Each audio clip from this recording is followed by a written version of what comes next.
ભરૂચ જિલ્લાના ઔદ્યોગિક વિસ્તારોમાં વધુ એકવાર ગેરકાયદે અને જોખમી રીતે ગેસ રિફિલિંગની પ્રવૃત્તિઓનો પર્દાફાશ થયો।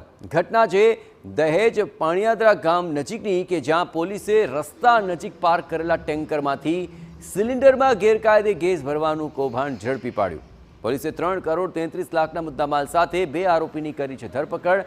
દહેજ પોલીસ મથકના પીઆઈ અને સ્ટાફે પેટ્રોલિંગ દરમિયાન અહીંના પણિયાદરા ગામ નજીક આવેલી મહાલક્ષ્મી હોટલના ગ્રાઉન્ડ નજીક એલપીજી ગેસના 5 ટેન્કરો અને 1 પિકઅપ ગાડી પડેલી જોઈ હતી। પોલીસે સ્થળ પર જઈને તપાસ કરી તો ખબર પડી કે અહીં તો ગેસનું ગેરકાયદે રીતે રિફિલિંગ થઈ રહ્યું છે।